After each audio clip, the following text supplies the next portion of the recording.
That's what Aristotle's first cause was. It's in the Metaphysics, which you haven't read, many of you, but some of you have.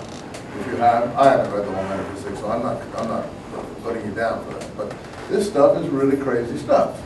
So, you know, since we are the center of that universe, we have to subject everything to universal doubt.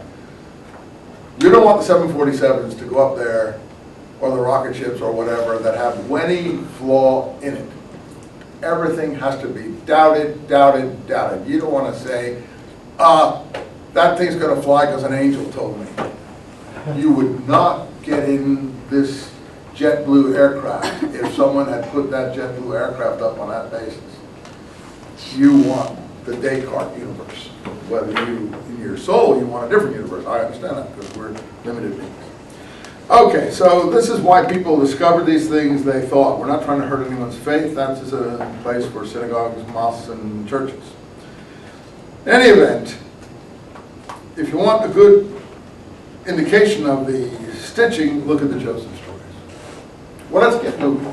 So, the Genesis takes you down to Joseph, which is really great stories, mostly Yahweh.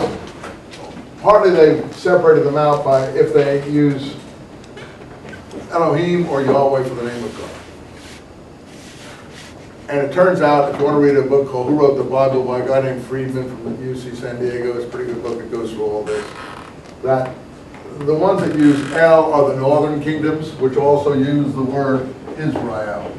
So they build El into the name of the people. And if I haven't told you this, you know how Jacob got the name Israel in the Bible? He wrestled with an angel, one story in Genesis, right? I don't believe that story. How do you dare stand up to it? Because I think the guy who wrote it was another poet playing games. He was entertaining people. I don't think Jacob got the name Israel because he wrestled with an angel. And the angel was called El, God, or he wrestled with God, rather. Jacob wrestled with God. No, because that's a misunderstanding of the word Israel, just like we have other misunderstandings. Yisrael.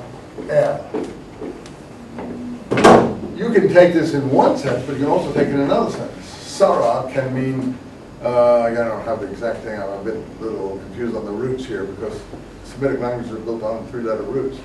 But in one way, you understand is he. But Sarah in Hebrew is to rule. And I think just like there's another the Muslims like very much, Yishmael. Yishma, God hears. They put the noun after the verb in Hebrew. God will hear. Yishmael, he hears. Yisrael, by in a parallel, is God rules. And I do think that, in fact, the name Israel means the country in which God rules. Now, I don't have any biblical text to support that. I just have my brain. And I don't think the poet made an elegant enough story in that particular case. I would have done a better one. I would have done a better one, and I would have done a better one if I was the poet. But since I'm not a good poet, I'll let him do his storytelling in the way he did it. But anyway, I think that the northern kingdom, you see, has the name of God in the actual name. And you say, well, what's the southern kingdom? We'll get into this. Well, look at the name Yehuda. Well, if you just took this D out of here, you basically have Yahweh again. And it turns out that the Yahweh stories are all southern Judean stories. And I don't think it's by accident that the name of God is somehow related to the name of the tribe of Judah. Because Judah, the stories about Judah in the Bible aren't that great. I mean, what does Judah do in the book of Genesis?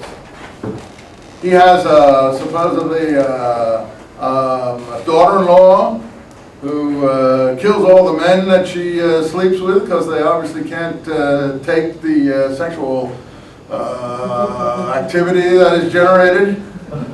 And so 2 of Judah's sons are killed or in that way. And then Judah says, I'm not giving you any more of my sons. What's her name? think it's Tamar, as I recall. Anyway, so then, this is a nasty story about Judah. This is not a nice story. So someone is telling this story who doesn't like Judah. So then, Judah's being unjust to this woman, supposedly. And then, so she goes and poses as a prostitute. And she's sitting by the wayside when he comes by on one of his trips somewhere, and she entices him, and he turns aside unto her, as they say. And lo and behold, he has a child by her, according to this story. So this is a nasty. In the Old Testament, in Genesis, they love telling nasty stories about people they don't like. For instance, the neighboring peoples, the Moabites and the Ammonites. You know the story about their origins. I think it is, as I recall, Lot was sitting in a cave, and after Sodom and Gomorrah were burned up, and his wife was turned into a pillar of salt when she looked back. Tour guide stories. I've been down there. There's the pillars of salt. You know what that is? That's Lot's wife. You know, she was turned into a pillar of salt. What story is that like in Greek mythology? Orpheus and Eurydice. Orpheus goes into the underworld to find Eurydice, trying to take her out. She looks back. So which is first? The Lot and the pillar of salt, or the Orpheus and Eurydice story? They're obviously interconnected. So I mean, I don't want to pass judgment. So anyway, this story has Lot being in the cave because his wife is turned into a pillar of salt, so he doesn't have any women. And so his daughters don't have any men. So they go in and, I don't know how they get in there, but whether he's drunk or whatever, what time. They get him drunk, yeah, so he's drunk. And they each go in separately, sleep with him, and out pops the Ammonites and the Moabites. Well, that's just saying to your neighboring people, you know what you are? You know, your origins in the Middle East, that's the biggest curse you can do. Your sister is up. How many watched the World Cup last year? When the Italian guy was chasing the French star who came from North Africa, I think his name was Zinedine or something. Huh? Yeah, the headbutt. Why was he doing that? Because the Italian guy was after him all the time and saying, your sister's up, your sister's up.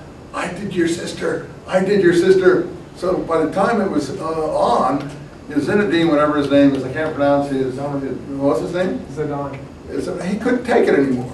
He said, I'm not putting up with this. And he just took the guy and went, yeah, I don't care about my name. I don't care about my reputation. I don't care about the game. I don't care if I don't play soccer again. I'm going to get this you-know-what. And he did. I sympathize with him, actually. I don't think he should have been punished for that. I thought that was rotten what they were